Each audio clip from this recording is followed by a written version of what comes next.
Welcome, everyone. It's my podcast while being on the fifth day of fasting. So I decided to share those thoughts because I truly believe they'll be purely insightful and the value is gonna go through a test of time. So, what kind of realizations do you have after fasting and why even fast? Well, while in the beginning the real value of it might not be visible, that you can realize that everything that you see, do, is just human conditioning. Why? It's not truly bad, and it's not like a bad behavior, because like your human ego allows you to move, perceive yourself, know where is up, where is down, what is your hand, what is the color. It's natural thing. The unnatural and toxic moment starts from where we associate our ego with who we truly are.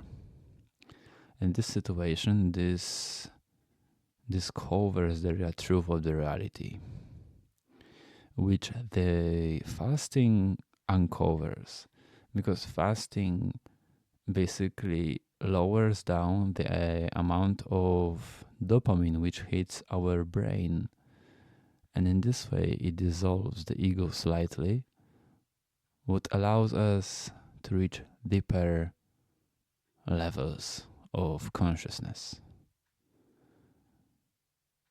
And I'm exactly in this state. I'm on the fifth day of water fasting, and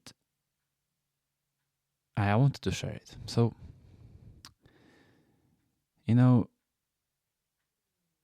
what we are, what is the reality that we see, and why do we see it?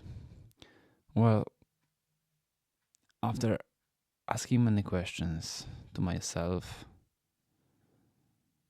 I just started asking about what is the reality, what if you are going through the fractal of consciousness. And then I realized that on the root of everything, we are the observer of the reality that is observed by ourselves.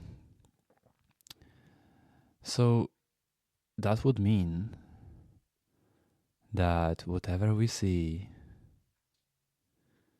whatever we know, is nothing else but our best advancement right now at this moment. It's our best possible understanding and advancement in our existence of the soul. And we can slightly manipulate it. We can slightly manipulate the experience and existence. But everything is going to be limited to our best understanding that we have. All right, you ask me the question, what do you mean manipulate reality? What do you mean change? Well, it's not a hidden truth. It's been already discovered by scientists to some degree that the reality on the level of quantum physics is nothing else but just the chaos that has been set in one place thanks to the observer effect. And the observer is nothing else but we ourselves. Yes, I know it's a paradox, but it's exactly what the reality is. You are an observer that is making the chaos still. It's the same like seeing the yin yang in its action, in its true symbolic meaning. Like, you cannot add less, you cannot take out more. Everything must be in a perfect harmony to exist, even if you think it's not. What you see, experience, think about, it's a perfect harmony of things that are supposed to be here right now. And even if you think our life is chaos, it's impossible. Even when we see people are going through war and difficult situations, their reality is in perfect balance and harmony. We say quite common about the law of attraction. Well, it's true. All of this is true, but the problem and the limitation in all of it, it's not actually a problem. It's more like a lesson. Lesson in all of it. It's what we are going through, what we truly desire, what we believe in, what are our beliefs in the beginning, and how fast can we adapt, and how strong is our power of will. Well, there might be a few more theories to that, like how old is our, soul? How many experiences did we go through? I know it's pure. This one information might be purely intuitive. However, there is theory like that. From the quantum perspective, there is nothing truly denying that this exists, but we cannot put our hand on it. But me, intuitively, I feel like there most probably is a concept which would explain why some creatures on Earth are much more advanced in their thinking, while others need entire lifetime to even see the truth of the reality, which is going to be the moment of death. And yeah, as you can see from this perspective, yeah, it might make some sense that some people maybe remember something from the previous form of their energy that has traveled from other life or existence or form of matter, and it gained experience which me or whatever person might be or you have now, the experience that you have now, that might be the past.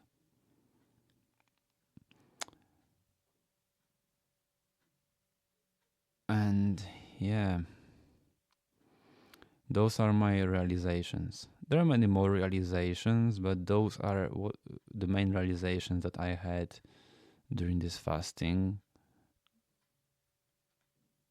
And yeah, those realizations are the continuation of the old thoughts about the reality that I used to have from all of my experiences with Amanita muscaria, the red mushroom, and other ways of the changing the consciousness, like meditation and other mind altering substances, which I cannot say now here, as I know that it might not be acceptable by the many minds and by the main algorithm of YouTube. But I might say that there is 100% more to the reality than we think there is. We might feel it intuitively, but consciously, as a human being, in most cases, we don't believe in it. But it's fine. I believe it's a journey.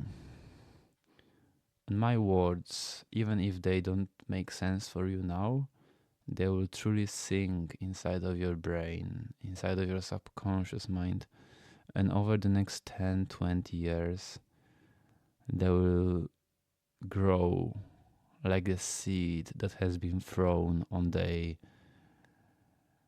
pure earth, on the, how they call it. I know my English lacks some specific words, but you know what I mean, like a pure earth that can make seeds grow. Yeah, that's how my words are behaving now. Like you might not see any effects now, but in the next 5, 10, even 30 years, eventually this is gonna grow. And you'll mention those words in the moment in your lifetime when the need and deep reflection will be most necessary. Yeah, I hope you enjoyed this deep realization. I think this is probably one of the most raw realizations that I ever had.